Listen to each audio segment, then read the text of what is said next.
Have you ever felt it? You scroll through your feed and see someone achieving what you've always wanted, but never said aloud. You smile, you say, "Good for them," you even double tap. But somewhere deep inside, something twists. Something aches.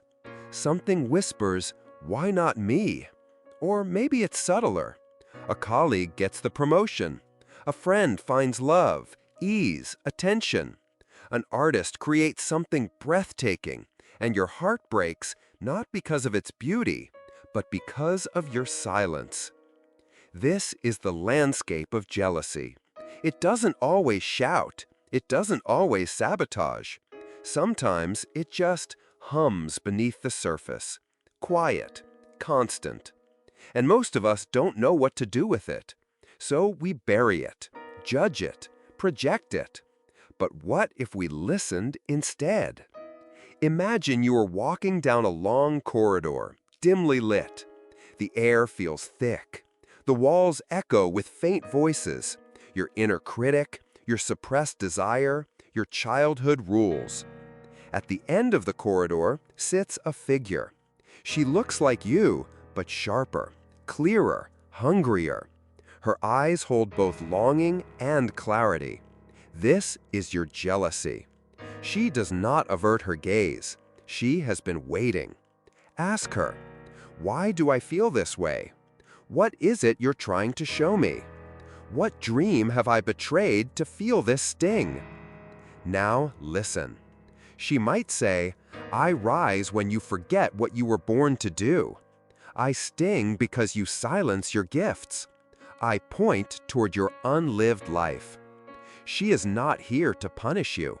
She is here to redirect you. This is the sacred truth of shadow work. Every emotion you try to exile is secretly trying to lead you home. From a young age, we're taught to see others as competitors. Success is scarce. Beauty is comparative. Attention is a limited resource.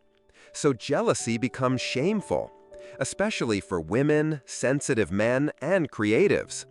Don't be jealous, it's not kind. Stay in your lane. Celebrate others, don't make it about you. But here's the paradox.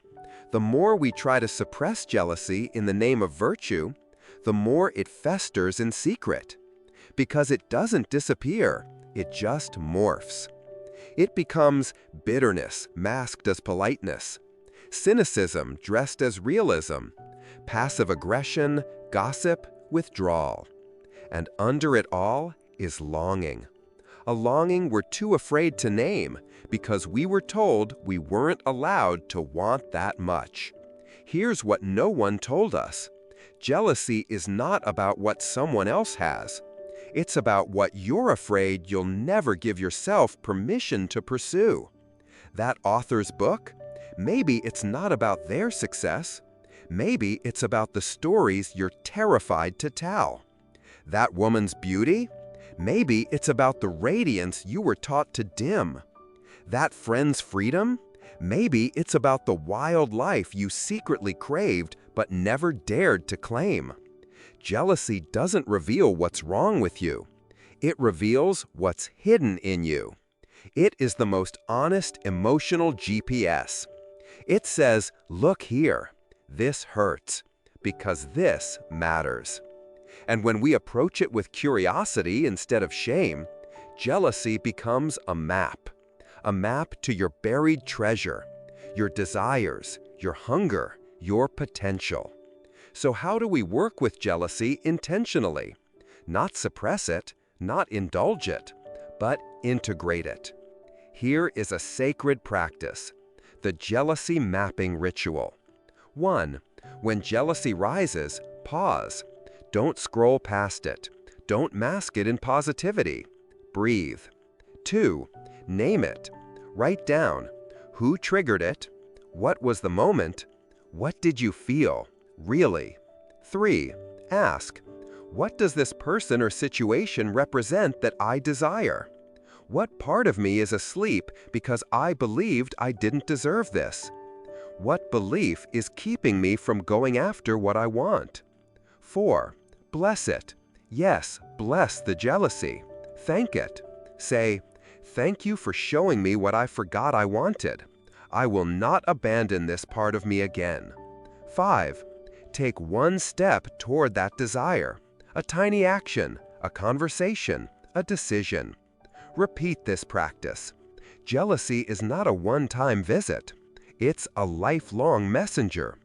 Each time, it refines your sense of direction. Each time, you get closer to the life that is uniquely yours. Carl Jung wrote, "Until you make the unconscious conscious, it will direct your life and you will call it fate."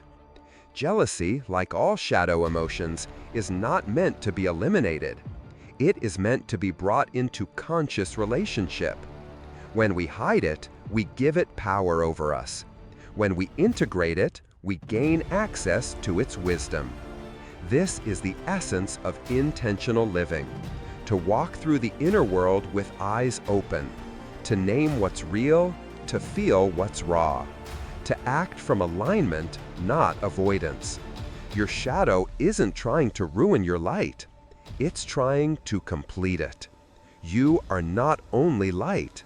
You are the whole sky, the dawn and the dusk. If we do not meet our jealousy with reverence and attention, it doesn't just go away. It becomes silent resentment in friendships, self-comparison that kills creativity, a low-level depression that says, "What's the point?" A cynical armor that keeps us safe from disappointment, but also from fulfillment. We stop dreaming, not because our dreams disappeared, but because we couldn't face what we felt when we saw someone else living them. The cost of ignoring jealousy isn't just discomfort, it's disconnection from your most alive, most visionary self. Now imagine something different. What if every time you felt jealousy, you took it as a signal from your creative spirit? What if instead of saying, "I hate that I feel this," you said, "There's something in this for me"? Let jealousy inspire you.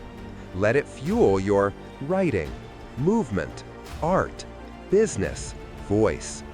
Let it remind you of the life you were born to live. Not theirs, yours. Because your longing is holy. And your jealousy, it's just the knock at the door. We've misunderstood jealousy. It is not an emotional flaw. It is a mirror, a compass, a call to remember. You feel jealous not because you're small or selfish, but because you are alive. And part of you is tired of pretending you don't want more. You are allowed to want. You are allowed to ache. You are allowed to become what you've never seen before. This is intentional living. To no longer exile your hunger. To follow the trail of desire through discomfort. To let your jealousy be the map, and your courage be the guide. Today, don't bypass your jealousy. Sit with it. Ask, what is this here to show me? What desire have I buried? What do I need to reclaim? Try the jealousy mapping ritual.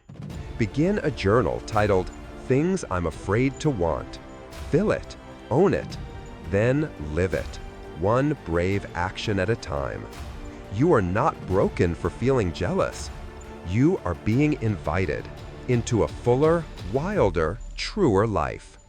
In our next meditation, we will meet another shadow, shame, and discover that beneath its silence lives a longing for worthiness, authenticity, and love.